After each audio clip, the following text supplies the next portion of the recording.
I feel like we should start with the look first before we get to the fight, right? Please. Yeah. Explain to us what's going on here. It's an ode to the great late Davy Crockett. He came to San Antonio and helped this great country, helped these great people in San Antonio, and he also killed bears with his bare hand. So the Russian symbol is a bear, so that's what my goal was tonight, was to kill a bear with my bare hands, pun intended. Well, you did pretty phenomenal. I mean, amazing performance. I mean, not a lot to break down, but give us an idea of how you felt after that. I just wanted to channel my inner Davy. Just go out there and attack, man. It's wild out there. It's tough terrain. So I wanted to go out there and make sure I used all of my weapons, and we got the job done in 12 seconds. Yeah, it's a couple of good performances in a row now, man. I mean, you've had a rocky road to get here. What's clicked, man? What's changed that now you're performing at this high level? Rocky Road, man. That's where Davy Crockett was born in Tennessee. So, good question, John. It's just perseverance, man. Davy persevered. Felt I had to persevere and keep going, and I'm here, man. I'm here at this moment. So, thank you, Davy. Has Davy been just through your entire life? He's been somebody you've always looked up to, or? I recently was inspired by my trip to San Antonio. Yeah. I took a trip on the Riverwalk and saw the hat, and it clicked. I said, man, that's good stuff. I'm gonna wear that.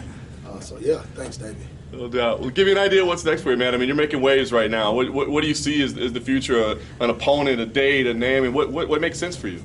There's a couple guys in front of me that I'm interested in fighting. Volkov is one. I would love to get the Abdul-Rahimov fight back. I felt like I won that one. I'm up for whatever, man. I mean, whoever's in front of me, they all can get it. I want to be a champion one day. I set a goal for 2020 to be in that conversation. So the next step, whatever the UFC puts out there, I'm going to get it. You took a moment to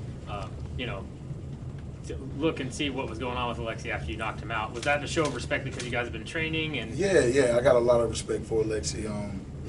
And you never want to see anybody get hurt.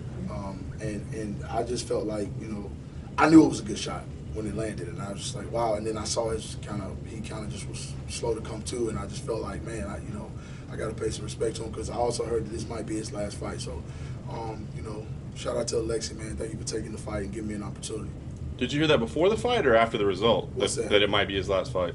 I heard that before. A couple people mentioned that to me this week, that he had been kind of hitting that this might be his last fight. So I just want to take a moment and kind of pay homage to him, because he's respected in this sport. And to go in there and do what I did against him was something that I wanted to do, but at the same time, you never want to see anybody get hurt.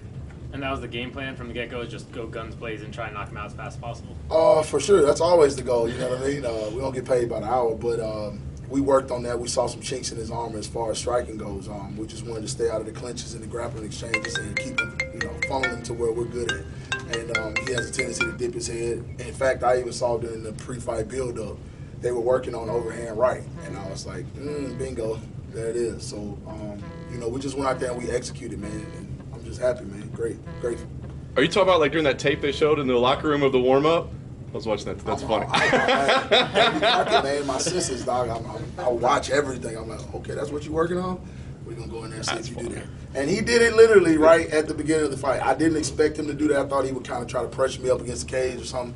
But he stuck his head down there right away and threw that overhand. I was like, money. Let's get it. So, if he does end up retiring, do you think you'll still end up training with him? I'm no longer a top team, so I can't say. But if he did want to come up and train with me, of course, I would love to, learn from him and take some of that knowledge. I mean, the dude's got 70 fights, so he's got a wealth of knowledge to share. So I would definitely train with him at some point again if he's down. Do you feel like you're hitting a different stride now? For sure. Level now that you moved on from top team? Yeah, for sure, man. I'm in a different place in my life, mentally, physically. I got the best team in the world behind me, man. Alabama, we brought something special. Spartan Fitness is growing so rapidly. We got Eric Anders, we got Matt Elkins, we got one of the best wrestling coaches to ever wrestle in the state of Alabama, every day helping me. So I just feel like it's all sinking right now, not only physically, but like I said, mentally. And that's a dangerous fighter, man. If you building confidence, you're confident and happy where you are, man, it's something to see when you get in there. So I think y'all are seeing a product of that. Cool. Thanks, Walt. Appreciate it.